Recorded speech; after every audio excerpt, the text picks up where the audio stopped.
Well, I'm going to do a video on the changing the rear seatbelt on the driver's or the passenger side rear. Righto, a little bit of a process involved, but it's not too bad. Righto, first thing you do, see those screws, undo those two screws and undo that screw. Now, you will probably find you'll have to break that little piece there. Even when you try to remove it out, it will probably break anyway, being a 12-year-old car or so. So don't be surprised if it breaks, but a bit of super glue puts it all back together. Now that's only for cosmetics, that thing there. The actual support of the seatbelt's actually behind the seatbelt. I'll show you that in a sec. So remove that, remove that, remove that, and that'll just, that piece, that trim there, will just pull out the top trim. Right, so the next piece you'll have, so that top trim, you can see right there, it's pulled out.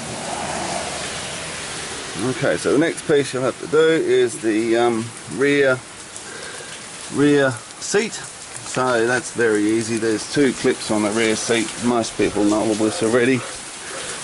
Underneath your rear seat you have those two. And all you do is pull them and lift the seat upwards at the same time. Pull out in that fashion, out and up. Very straightforward. So next thing you do, you still need to get hunting to some more bolts, so you'll end up with that look there. So that'll pull out, that'll just sit there like that. There's also a bolt under there. There's a nut under there you can remove, but I found you don't need to. Righto, so there's a little bolster that sits under there. The bolster that looks like that. That little bolster there.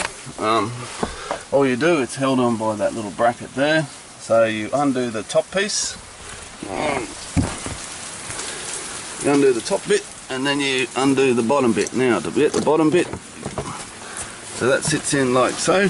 Oh, sorry. That sits in there like so. Right, the top piece you just pull out like that and it'll come out. Now the bottom bit has a little hook on it.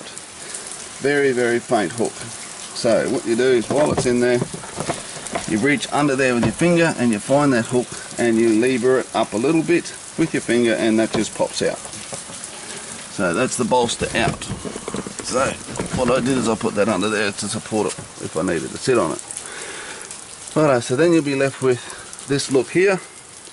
So on the wagons, the belt, actual belt mechanism, a bit hard to see, winding torch is no way you've seen. Where's my torch?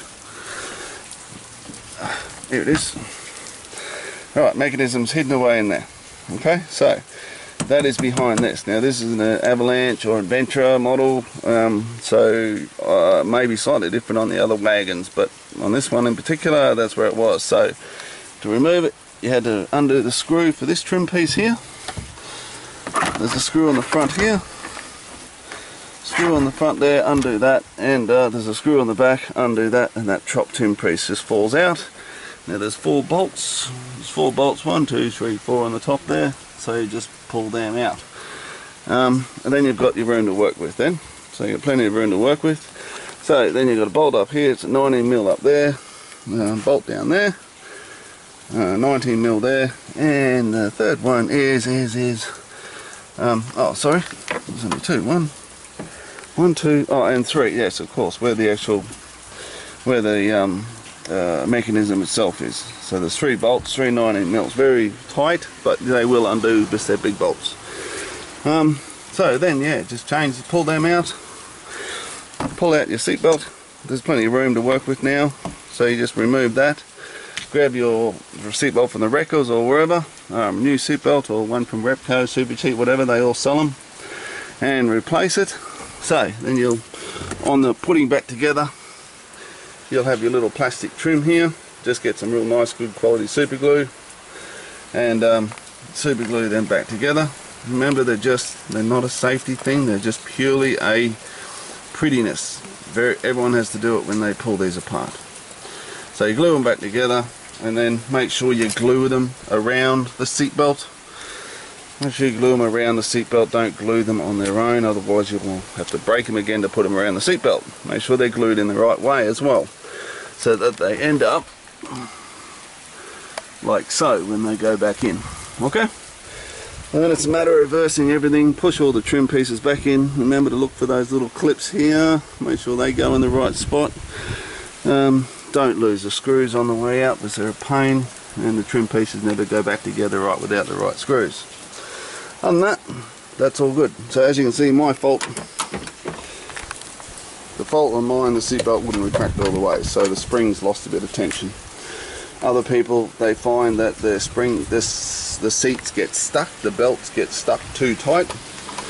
In that case, all you'd have to do is undo this bottom piece here.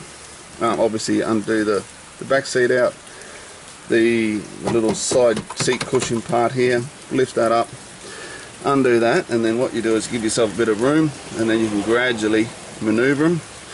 So when you pull them out, apply a bit of what do you use? I can't remember what you use to make these slide a bit better. I can't remember the name of it, but it's on the internet somewhere.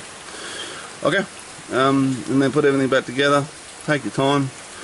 Probably take you a solid hour to do the job. Other than that, but it's worth doing. It's looking after the safety of the car and putting her in good nick and make her roadworthy. Okay, thank you.